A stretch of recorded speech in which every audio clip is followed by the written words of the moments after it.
You're tuned in to Sinister Shadows, where forgotten broadcasts resurface, strange signals bleed through the static, and the stories don't always stay fiction. If you found this channel, it's not by accident.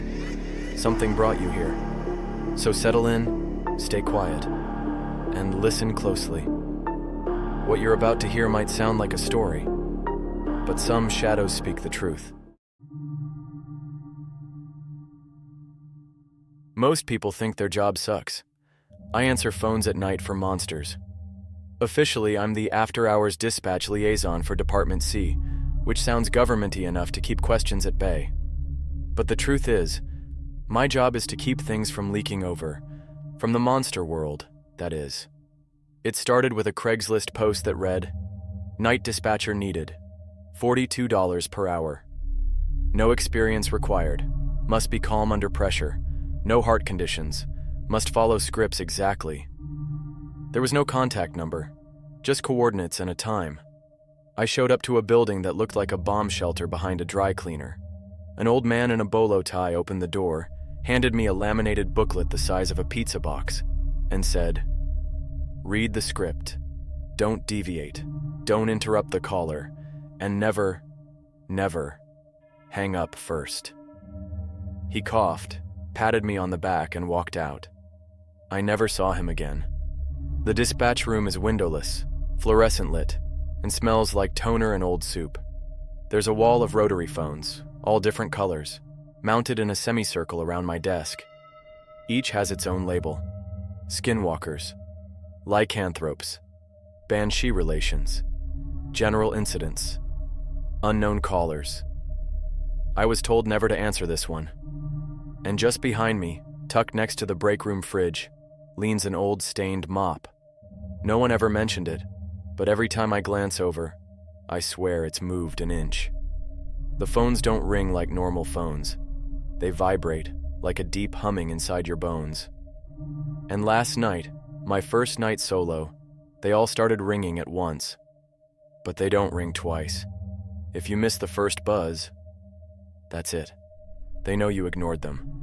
I panicked and picked up the blinking green one. Lycanthropes.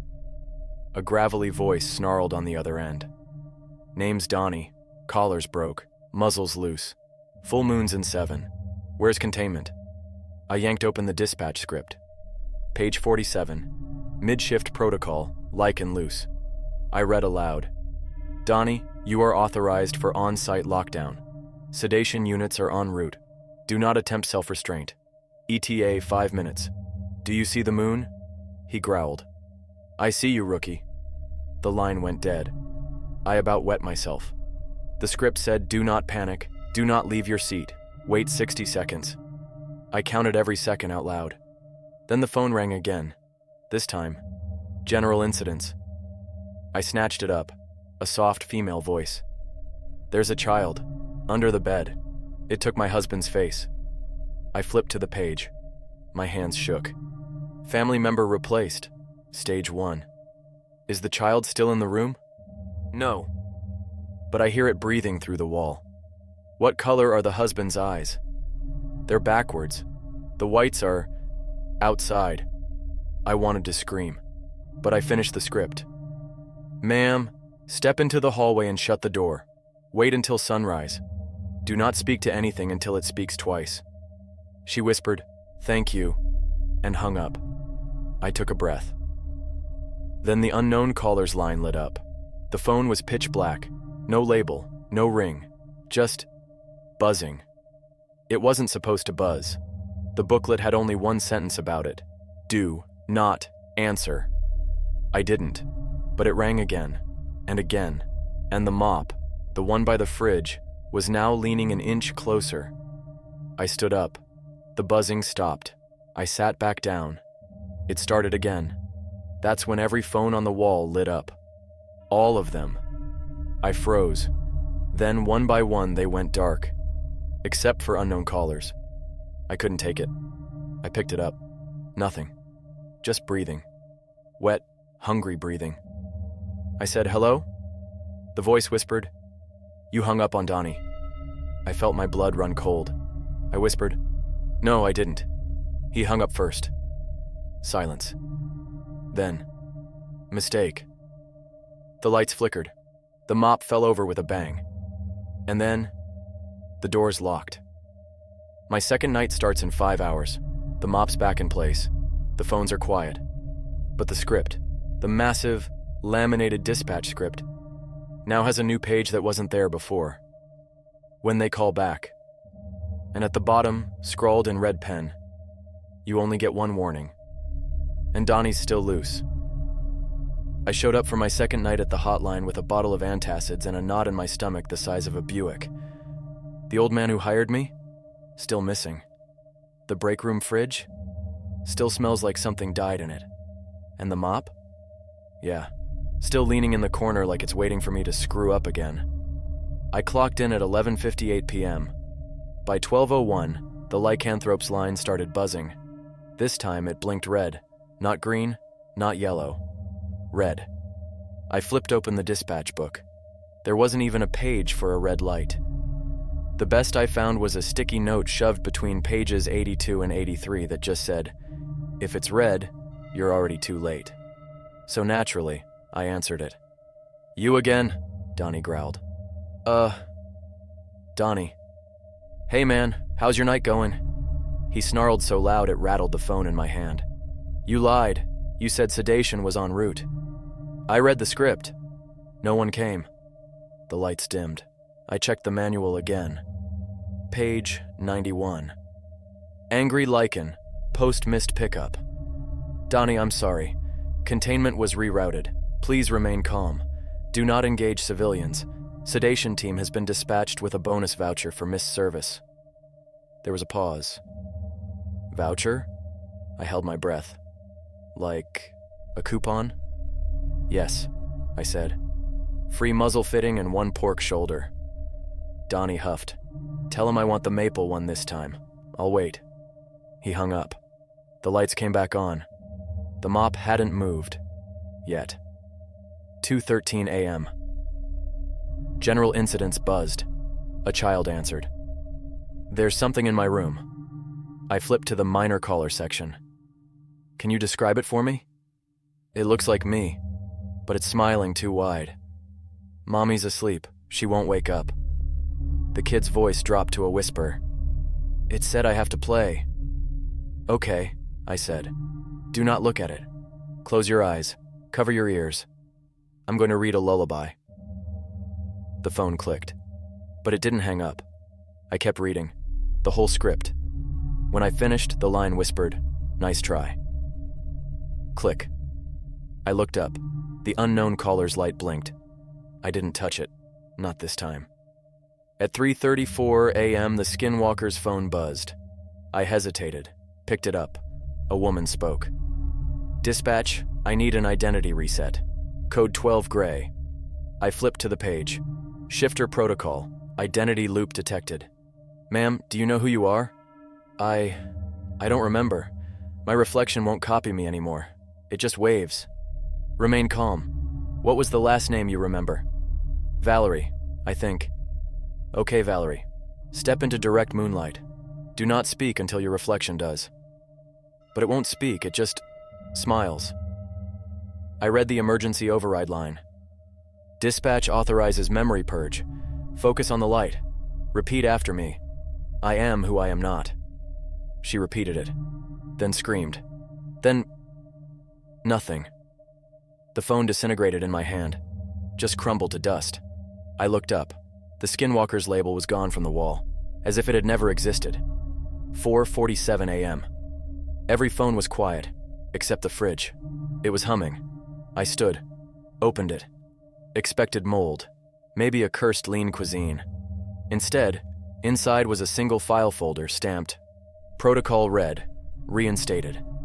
Inside were 6 words, "You're the only dispatcher left." I looked around the room.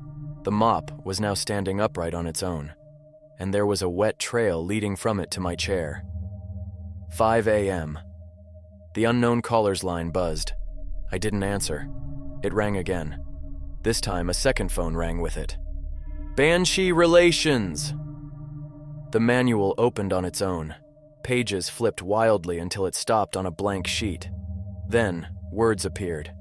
When two phones ring together, it's not a call, it's a summons. I grabbed both. In perfect sync, two voices said, "Time's up, rookie. Let's see how well you really follow the script." The lights died, the door locked, and the mop started dragging itself across the floor. I didn't know mops could make wet footprints, especially not backward ones.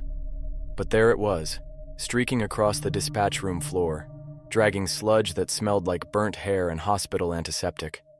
It moved slow, too slow, like it wanted me to see it, like it enjoyed the panic. The two phones, Banshee Relations and unknown callers, were still clutched to my ears, their voices echoing through each other like a chant. Time's up, time's up, time's up. The script was blank. The pages kept flipping on their own, fluttering like wings in a storm. I tried to hang up. Nothing happened. I couldn't hang up. I stood, both cords stretched, then twisted together, tightening like vines, wrapping around my arms, my chest, my neck. I dropped the handsets. They hit the floor but didn't stop talking. And that's when the phones behind me, all of them, lit up with red lights. Even the wall behind the wall, which hadn't even existed before, suddenly revealed another panel of phones. Dozens, each buzzing louder than the last. And then, they stopped. A voice came from the PA above my head. I didn't even know we had a PA. Protocol red acknowledged. Promotion confirmed. Dispatch Officer Level 3 activated. What the hell? The mop fell over again, but this time it didn't hit the ground. It just hovered, dripping. And then the General Incidents phone rang with a soft, bone-deep hum. I picked it up. I had no choice. A woman's voice, shaky, whispering. "There's someone in my mirror. She's smiling. I'm not." I blinked, and she didn't. I grabbed the manual. This time the page appeared before I even opened it. Page 186. Reverse reflections. "Ma'am, please stay calm. Do not make eye contact. Do not mimic her expression. Can you see her hands?" "Yes, they're bleeding." "Yours aren't?" "No." "That's good. She hasn't replaced you yet. Listen carefully. When she smiles again, smile back. But only with your teeth, not your eyes. What if I get it wrong? Then she keeps your side of the mirror." Click. Another phone rang. Then another. Then 6. I spent the next hour jumping from phone to phone. One guy was calling from the inside of a giant's stomach. A goblin was trying to refund a haunted baby stroller. Someone insisted their neighbor was a vampire and a tax accountant. I was managing it, barely, reading faster, speaking cleaner. But then, the lights flickered, and the unknown caller's phone buzzed again. Only this time, so did the break room fridge. That's not a metaphor. The actual fridge was ringing. I opened it. Inside, next to a spoiled yogurt, was a phone I'd never seen before. It was fleshy, pulsing. The manual opened to a page I didn't even know existed. Category Sigma, Flesh Tech. The page read, "Answer only if it breathes." It did breathe, so I answered. The line was silent for 10 full seconds. Then a voice, deeper than thunder, said, "This line was not yours to open." I whispered, "I'm sorry." "You're promoted." The fleshy phone melted in my hand. And the mop, that cursed, cryptid mop, stood up on its own. Then it spoke. "Cleanup required in Sector E, bring gloves." The fridge swung shut. A glowing panel appeared on the wall behind the coffee machine. A previously hidden elevator door with one glowing button, beneath. The mop hovered over and waited, like it wanted me to follow. The PA spoke again. "Congratulations, dispatch officer. Sector E awaits. Do not speak to the creatures. Do not make eye contact. And whatever you do not step off the marked path." The door opened. Inside was a hallway lit by hanging bulbs that pulsed like heartbeats. And at the end, a red phone on a stone pedestal, already buzzing. I took the mop. I stepped inside. The elevator sealed shut.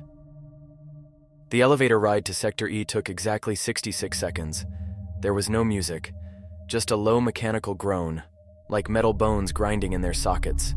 The walls weren't steel, they were stone, damp, pulsing, like something alive had carved this place out with its teeth. The mop floated beside me like a loyal, damp sword. Every time I tried to look directly at it, the wood seemed older, wetter, and maybe breathing?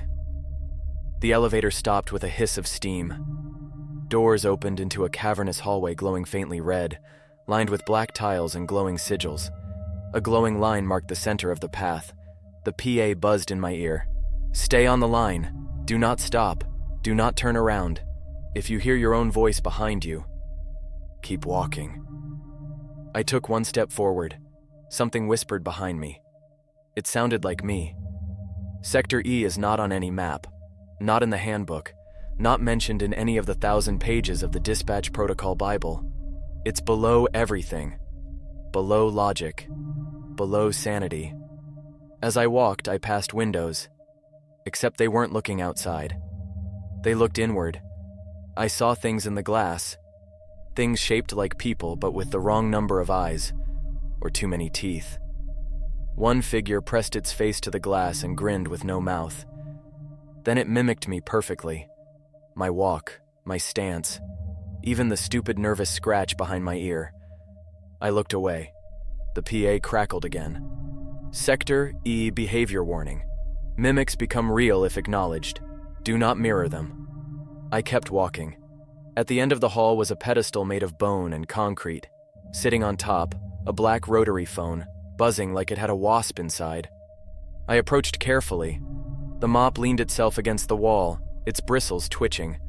The script book opened on its own. Pages flipped, fast, like someone was thumbing through it from inside, then stopped. Page 999. When they call from below, it read, "Speak only the answers, never the questions. Do not ask. Repeat after the caller. Use their name if known. Do not listen too long. Do not look up." I picked up the phone. Immediately the lights dimmed. The room smelled like sulfur and static. A voice rasped, "Where is the blood?" I replied, "Where is the blood? Where is the blade? Where is the blade? Where is the watcher?" My throat caught. I didn't know the answer. The page said only to repeat, but my voice cracked. "Where is the watcher?" The air got colder. "You are the watcher." I nearly dropped the phone. Then it spoke one last line. "Room 3 has overflow. Mop required." Click. The wall opened to my right. A door appeared with a metal plate. Room 3, containment cleanup. I picked up the mop. It practically yanked me forward. Inside room 3 was a nursery? Except the cribs were made of stone. The mobiles were made of bone. And whatever had overflowed wasn't water. It was a thick black goo that slithered across the floor like it was trying to escape. The mop dipped itself in. Steam hissed. And suddenly I heard the goo scream. Not a metaphor, actual screaming. It begged. It wept. It tried to bribe me, but the mop didn't stop. I couldn't stop. One swipe at a time, the room grew brighter. The goo grew thinner, until all that remained was a sticky black eye in the center of the floor. It blinked once, then disappeared. Back in the hallway, the PA announced, "Cleanup complete. Promotion in progress." I made it back to the elevator. The mop followed. The doors shut. On the ride up, the PA added, "Congratulations, you've survived your second shift. Sector F awaits tomorrow. You may sleep, but you will dream of nothing." Click. Back in dispatch, every phone was quiet, but my chair had a sticky note on it. "Don't answer the fridge again. It gets jealous." I turned toward the fridge. It was purring, and the mop. The mop was gone, but now there was a second mop leaning beside the fridge, exactly like the first. only this one was still dripping. I should have taken the hint when the mop multiplied. I didn't. When I came in for night 3, dispatch had changed. Slightly. The walls were darker. The coffee pot had teeth. The air felt heavier, like the ceiling was watching me breathe. And the two mops. Now they were facing each other, like they were waiting to duel. I kept my distance. At midnight, the PA buzzed. Tonight's protocol, reversal. Answers precede questions. Respond accordingly. Do not correct the order. Do not speak first. Cool. Easy enough. I'd already survived mirror monsters, flesh phones, and a demonic call from the fridge. What could be worse? Unknown callers buzzed. Of course. I picked it up. Yes, I'm still here, the voice said. I blinked. Who is this? Wrong, the voice hissed. You spoke first. The lights cut out. Behind me, every phone on the wall lifted off their hooks by themselves and slammed down all at once. It sounded like 100 tiny thunderclaps. My eardrums nearly popped. The mop, the first one he tied, I think, slammed upright. It whispered, "You broke protocol reversal." Now the line is reversed. What does that mean? It pointed to the unknown caller's line. It was still buzzing, but the cord had uncoiled and was now slithering across the floor. The script book flipped on its own. Page 1006. When the phone calls you. Do not answer. Do not flee. Do not run. Sit still. Wait. It will come to you. Let it speak into your mouth. Excuse me? I said aloud. And then, I heard the click behind me. The rotary phone had detached itself. It rolled off the wall, bounced once, and slithered toward me like a snake. I sat frozen. It climbed my pant leg.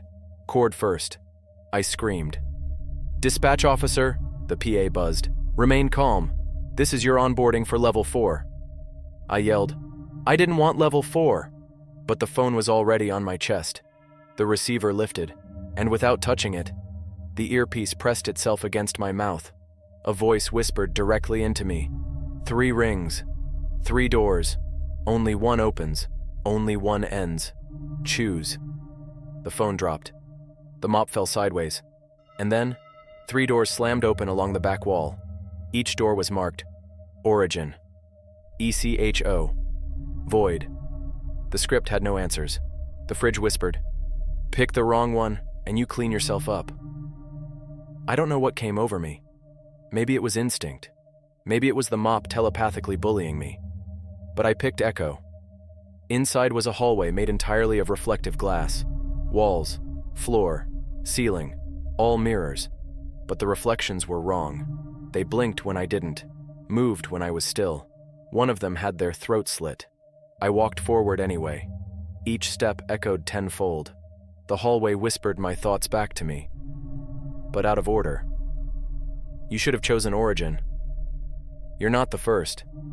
You won't survive Void. You left the mop alone. It's lonely. Then I heard my own voice say, you were never hired. You were lured.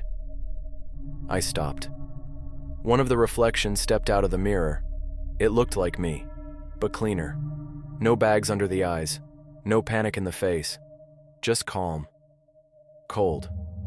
He handed me a slip of paper and whispered, you only have 1 shift left. Then he stepped back into the mirror and disappeared. The note read, tomorrow, room 0. I made it back to dispatch. The mops were gone. In their place was a broom. One I swear I'd seen before. Stained red, bristles worn to a nub. Sitting in a janitor's cart labeled property of clean sweep. I didn't touch it. The PA buzzed. Thank you for completing night 3. Your final shift begins at dusk. Sleep while you can. We've saved the worst for last. The lights shut off. The phone cords all twisted into a noose shape and froze mid-air. And from the fridge, something giggled. I didn't sleep before my final shift. You try catching some Z's when the fridge giggles, the PA whispers your name in Morse code, and your reflection keeps winking at you like it knows something you don't. When I showed up for night 4, early, because let's be honest, I had nowhere else to go. The dispatch room was changed.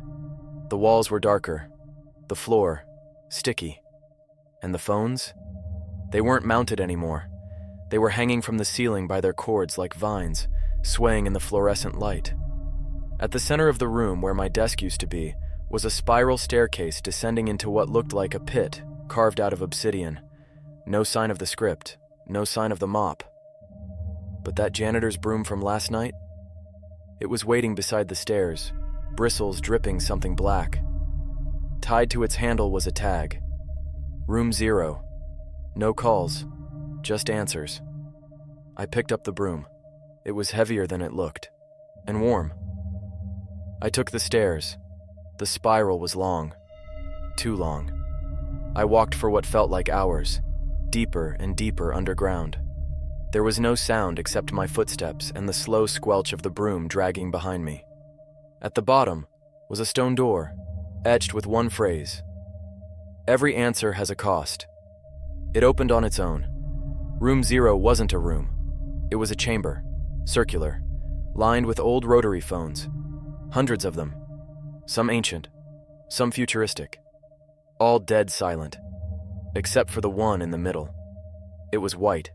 No cord, no dial, just a handset, floating, waiting. I stepped forward. The script reappeared, mid-air, floating in front of me like it was being projected into my mind. Page 0, Final Protocol. You will not speak, you will not run, you will not survive.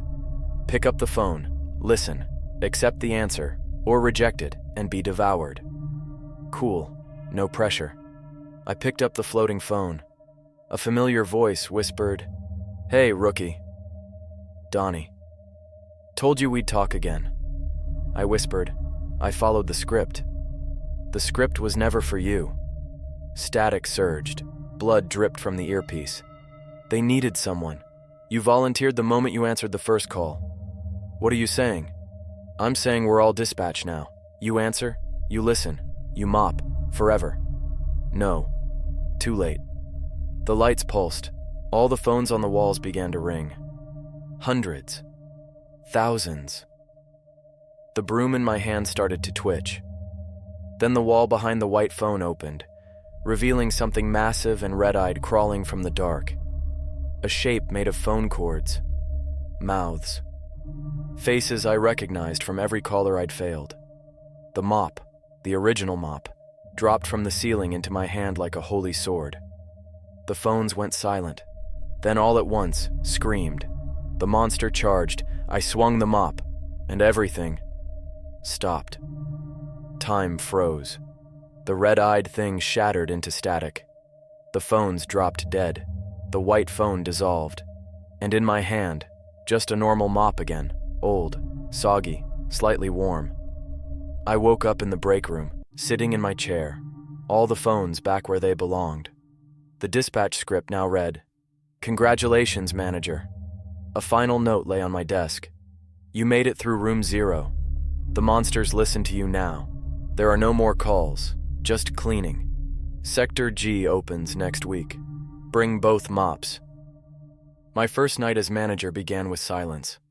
No buzzing phones, no whispering fridge, no possessed mop wars. Just a sticky note on my desk that read, "You're ready. Sector G awaits. Enter through the cabinet. Bring the mop." Not a door, not an elevator, a filing cabinet. Drawer G. I pulled it open. It was deeper than any drawer had a right to be. Black, infinite, humming with a sound I could taste. I grabbed the mop, the old one, the original. The second mop hissed and slithered under the fridge like it knew it wasn't invited. With the mop in one hand and my last nerve in the other, I stepped into the drawer. Sector G is hard to explain. Imagine walking through a broken film reel of your own nightmares. Every hallway was crooked, every shadow too loud. I passed a desk where someone had been answering phones for centuries. He looked up at me. He had no eyes, just plugs where the cords went in. He nodded, then turned back to his call. At the end of the corridor was a door made of rotary dials, all clicking randomly. It opened when I pressed the mop against it. Inside was a chamber shaped like a phone receiver, and waiting in the center, a single phone. Clear. Glass. Ringing once every 60 seconds. The script materialized in my mind again, like a memory I hadn't lived. Final protocol, the end of the line. You may now ask one question, only one. The answer will cost everything, but you will know the truth. I picked up the phone. It was warm, alive. I asked, "Why me?" The phone laughed. "Because you answered. That's it? You followed the rules. You read the lines. You played the part. You never hung up first. So what now? Now, you write the script." The line went dead. I blinked. I was back in dispatch, but the manual was gone. In its place, a typewriter, fresh page, waiting. I sat down. The mop leaned beside me, dripping black ink onto the floor, and I started typing. "Welcome to the night dispatch hotline. If you're hearing this, it means I've moved on, and you've just been hired." I smiled, until the unknown caller's phone rang. Again. I picked it up. "Cleanup request. Sector mop," I said. "That's not a real sector." The voice whispered, "It is now." Click. Behind me, the fridge opened. A gust of warm air blew out, smelling like bleach and brimstone. And leaning against it, a third mop, wrapped in red velvet, still steaming. I sat down at the desk. Phones lit up. The job never ends. But the rules? Now I make those.